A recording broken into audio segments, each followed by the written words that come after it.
नमस्कार दोस्तों, स्वागत है आपके अपने YouTube चैनल संस्कृत अड्डा पर।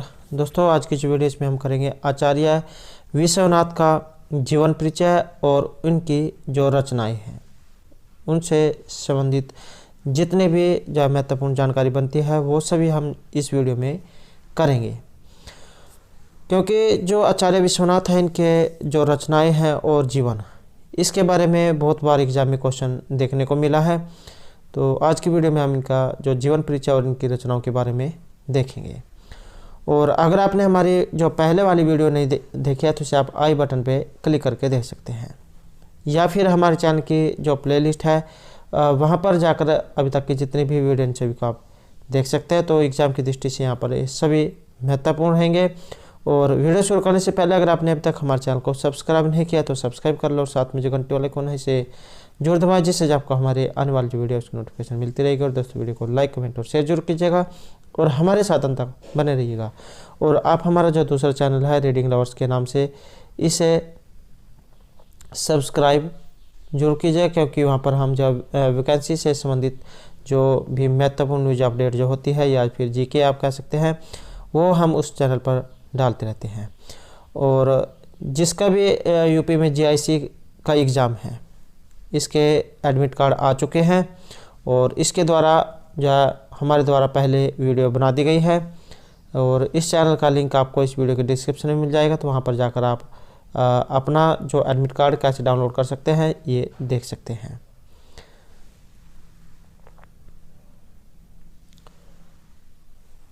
तो यहाँ पर हम जाइए आचार्य जो विश्वनाथ है इनके बारे में देखेंगे। तो संस्कृत जो काव्य शास्त्र है, इसके इतिहास में आचार्य विश्वनाथ का जो नाम है आदर के साथ लिया जाता है।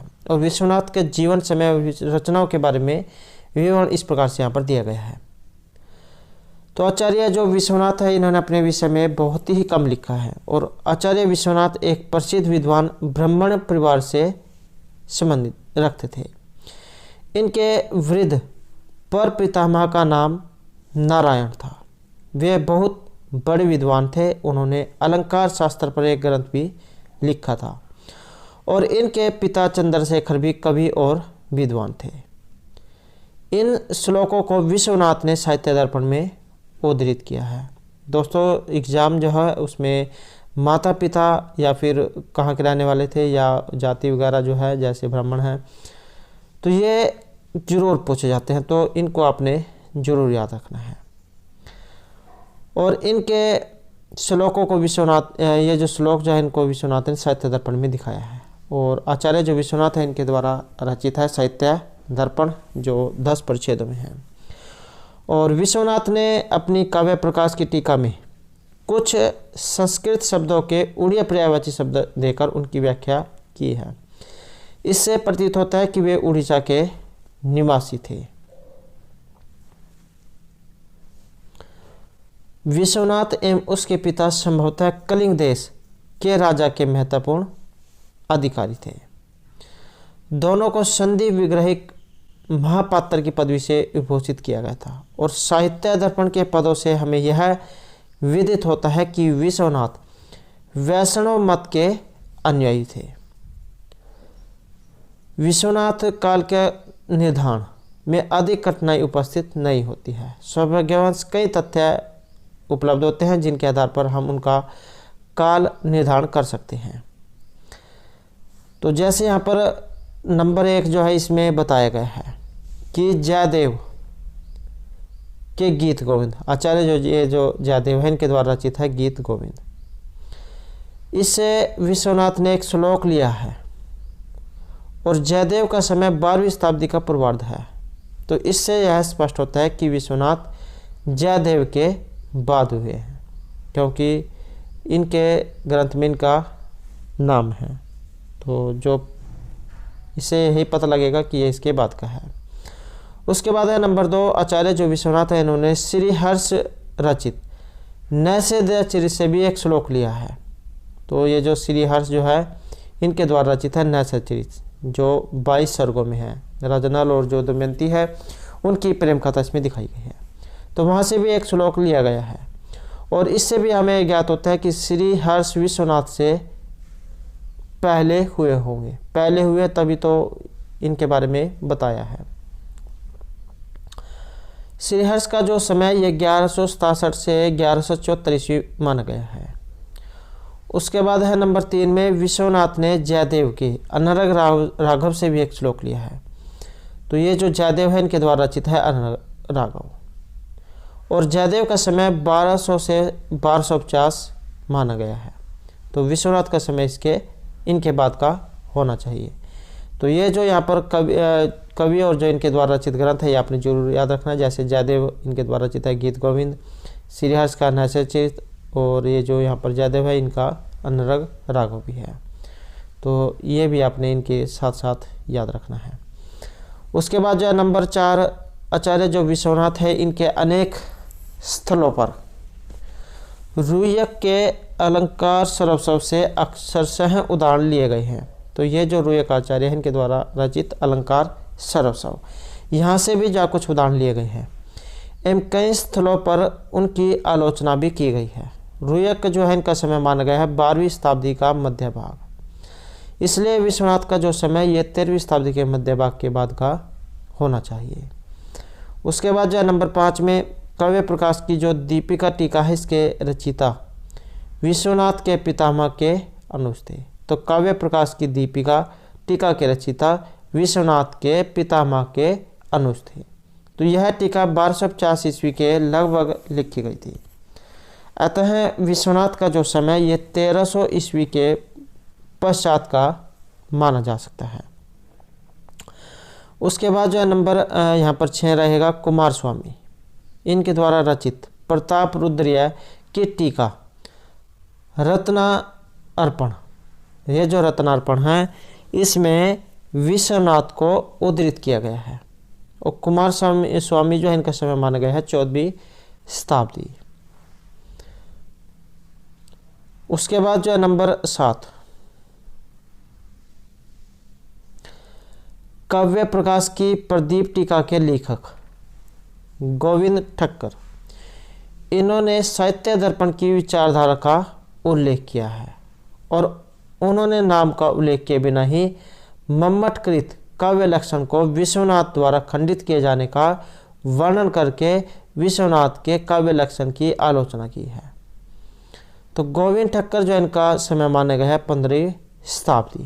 तो इसका मतलब है कि ये इन सभी के बाद के हैं, और इन आधार पर विश्वनाथ का समय 15वीं शताब्दी से पहले का है, और विश्वनाथ का समय 1300 से 1384 ईस्वी तक मानना ही उपयुक्त यहाँ पर माना गया है।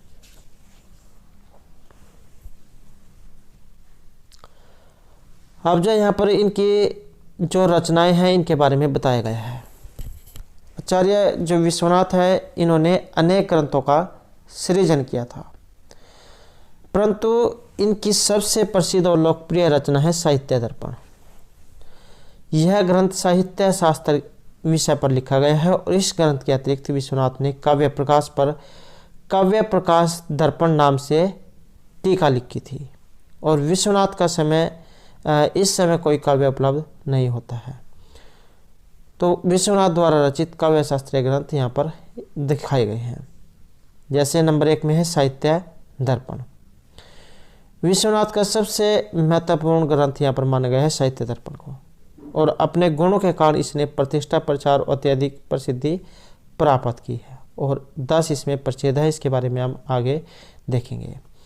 उसके बाद है नंबर 2 में काव्य प्रकाश दर्पण। विश्वनाथ ने आचार्य मम्मट के काव्य प्रकाश पर एक टीका लिखी थी, जो काव्य प्रकाश दर्पण या काव्य प्रकाश दर्शन नाम से प्रसिद्ध है। आचार्य मम्मट जैन के द्वारा रचित है काव्य प्रकाश। तो इनके ग्रंथ पर जाए काव्य प्रकाश दर्पण ये लिखा गया है। उसके बाद है नंबर 3 में राघव विलास महाकाव्य। इस काव्य का जो उल्लेख है साहित्य दर्पण में करुण रस के उदाहरण के रूप में दिखाया गया है। तो राघव विलास महाकाव्य इस काव्य का उल्लेख साहित्य दर्पण में करुण रस के उदाहरण के प्रसंग में है। उसके बाद जो यहाँ पर नंबर 4 में रहेगा प्रभावती परिणय, अर्थात इनके प्रेम कथा। तो इसके एक पद्य को साहित्य दर्पण में मुग्धा नायिका के उदाहरण के रूप में प्रस्तुत किया गया है और यह एक नाटिका थी जिसके नाम पर यह ग्रंथ रहेगा। उसके बाद है नंबर 5 में कुल्यासवचरित। तो इस काव्य का उल्लेख जड़ता नामक व्यभिचारी भाव के उदाहरण के रूप में है और इस काव्य की रचना प्राकृत भाषा में हुई थी। नंबर 6 रहेगा चंद्रकला। ये क्या है, एक नाटिका है एवं प्रकाशित हो चुकी है।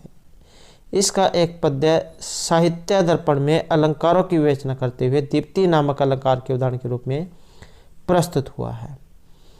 नंबर जो यहाँ पर 7 रहेगा प्रशस्ति रत्नावली। तो इस रचना का उल्लेख साहित्य दर्पण में क्रमभग की परिभाषा में किया गया है और इसकी रचना 16 भाषाओं में की गई है। तो संभवतः इसमें कलिंग नरेश प्रथम और नरसिंह द्वितीय की प्रशस्तियां लिखी गई थी।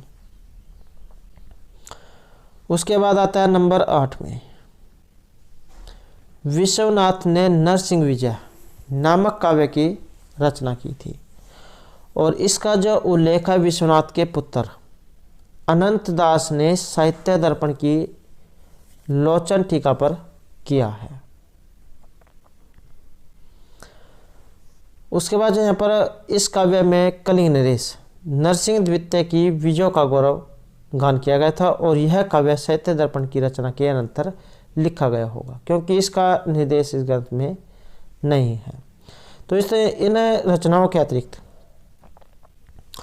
विश्वनाथ ने कुछ अन्य रचनाएं भी लिखी होंगी जिनके उदाहरण साहित्य दर्पण में मिलते हैं, लेकिन इन रचनाओं के विषय में कोई प्रमाणिक जो सामग्री है उपलब्ध नहीं होती है। तो अब जो यहाँ पर विश्वनाथ कृत जो साहित्य दर्पण है इसके बारे में बताया गया है।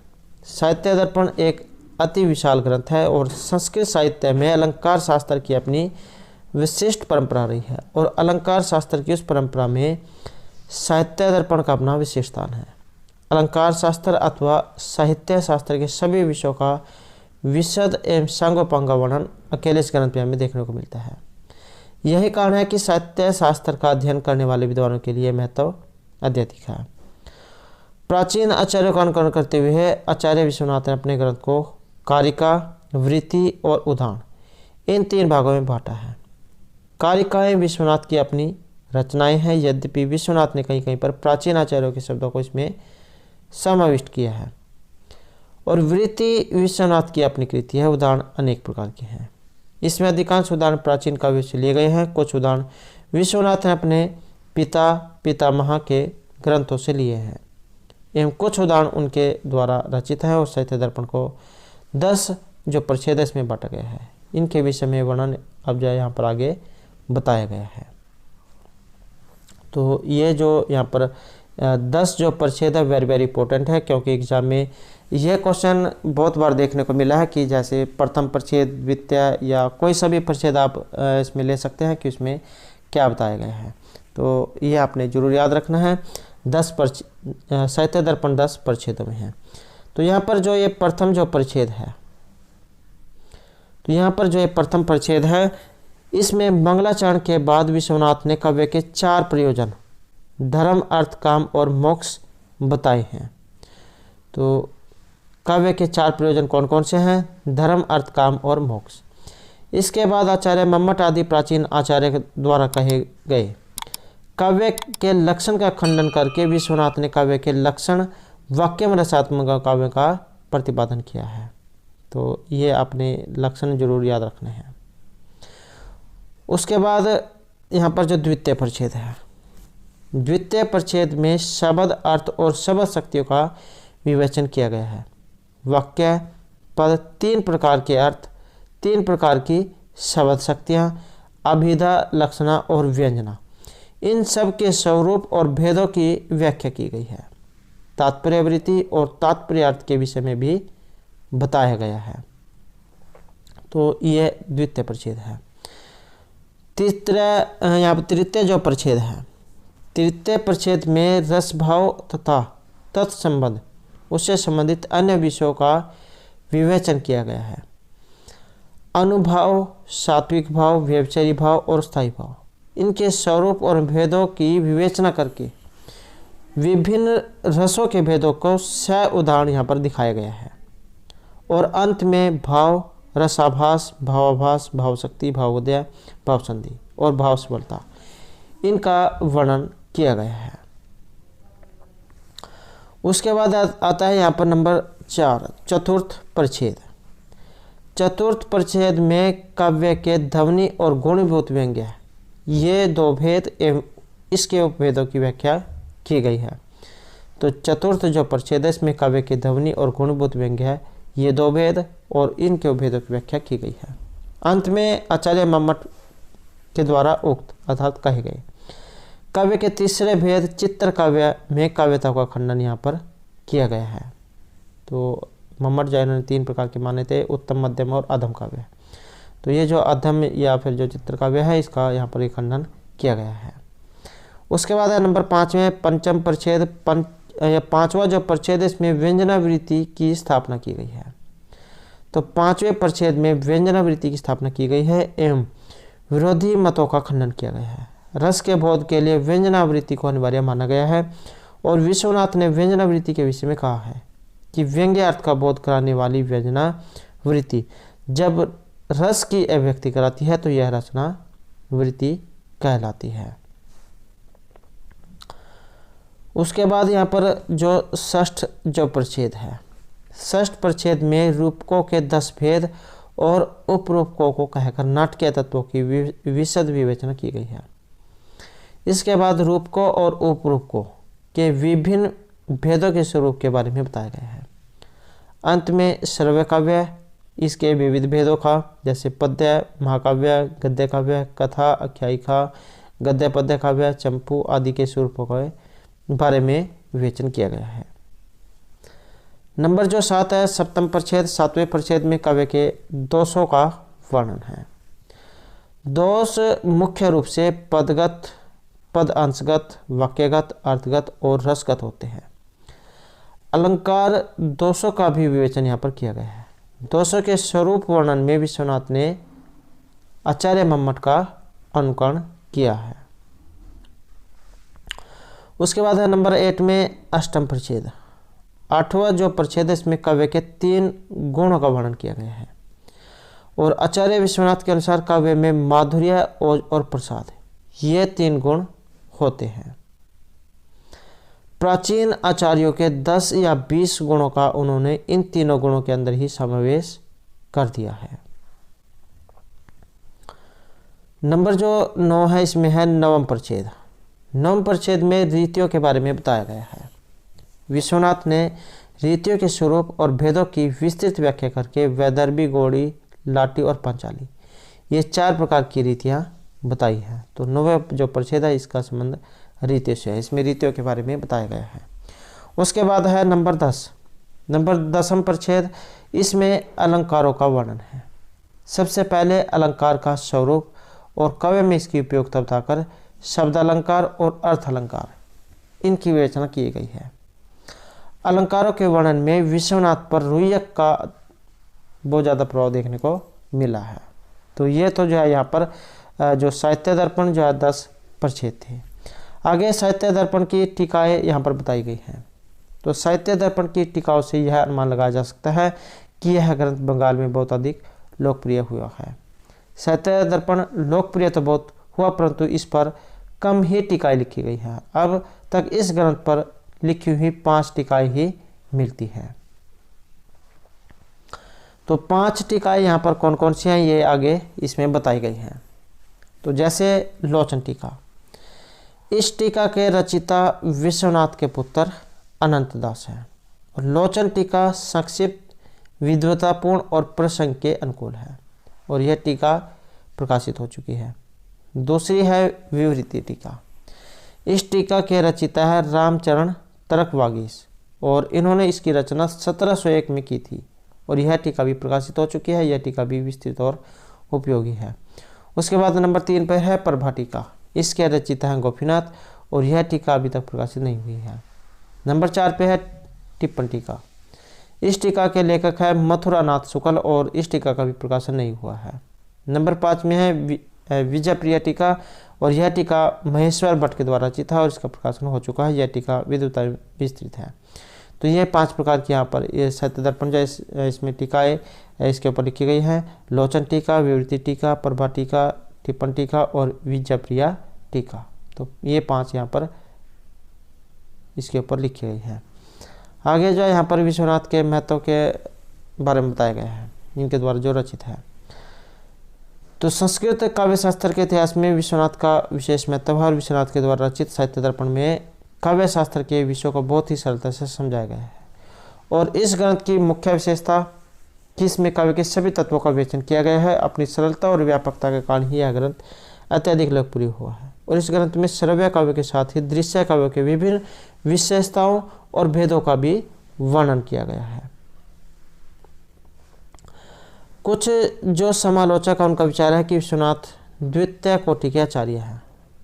आनंदवर्धन, आचार्य मम्मट और जगन्नाथ इनके दीप्ति के सामने इनकी ज्योति मंद पड़ जाती है, किंतु यह सत्य नहीं है। विश्वनाथ की रचनाओं में अत्यधिक गुण हैं जिनके कारण उन्हें प्रथम श्रेणी के आचार्यों में ही रखा जाता है। उनका सबसे उत्कृष्ट गुण यही है कि उन्होंने एक ही ग्रंथ की परिधि में अलंकार शास्त्र तथा इनकी शाखाओं की पूर्ण व्याख्या कर दी है। दंडी, मम्मट, जगन्नाथ आदि बहुत से काव्य शास्त्रज्ञों ने अपनी ग्रंथों में नाट्य शास्त्र का विवेचन नहीं किया है, जबकि साहित्य दर्पण में नाट्यकला और विभिन्न नाटक प्रकारों की संपूर्ण सविस्ता और संगपांगा चर्चा की गई है। साहित्य दर्पण ग्रंथ का दूसरा गुण इसकी सरल और प्रभावमयी भाषा शैली है। मम्मट ने अपने ग्रंथों में संक्षिप्त अपनाई है तथा काव्य प्रकाश का अध्ययन करते समय स्थान स्थान पर कठिनाई अनुभव होती है। जगन्नाथ ने अपनी अलंकृत भाषा, सूक्ष्म तर्कशैली और पूर्ववर्ती ग्रंथकारों की कटु आलोचनाओं से अपने ग्रंथों को बोझिल बना दिया है। विश्वनाथ के साहित्य दर्पण में कुछ स्थानों पर सूक्ष्म विवेचन आ गया है, परंतु इसका विवेचन अत्यंत स्पष्ट है। और विश्वनाथ का जो ग्रंथ है ये स्वतंत्र विवेचनात्मक नहीं है, अपितु संग्रहात्मक है। विश्वनाथ ने एक ही ग्रंथ साहित्य दर्पण में काव्य शास्त्र और नाट्य शास्त्र दोनों विषयों को समाविष्ट कर लिया है। और साहित्य दर्पण में विश्वनाथ ने नाट्य शास्त्र के संविधान, अभिनय, नाट्य, अलंकार, रूपक, उपरूपक के प्रकार आदि को सरल ढंग से समझाया है। और आचार्य विश्वनाथ के इन विशेषताओं के कारण काव्य शास्त्र के इतिहास में इनका अत्यधिक महत्वपूर्ण स्थान माना गया है। तो दोस्तों ये थे यहाँ पर आचार्य विश्वनाथ का जीवन परिचय, इनकी रचनाएं और इनके काव्य पर जो कुछ भी टीकाएँ लिखी गई हैं। तो ये जो है यहाँ पर आपके जो आगे आने वाला जो एग्ज़ाम है, चाहे आप कोई सा भी संस्कृत का एग्ज़ाम हो, सभी के लिए महत्वपूर्ण है, क्योंकि एग्ज़ाम में इनके द्वारा जो रचित साहित्य दर्पण है यहाँ से क्वेश्चन जरूर पूछे जाते हैं और इनके जीवन परिचय के बारे में भी पूछ लिया जाता है। और दोस्तों अगर आपने अभी तक हमारे चैनल को सब्सक्राइब नहीं किया तो सब्सक्राइब कर लें और हमारे साथ अंत बनने के लिए धन्यवाद।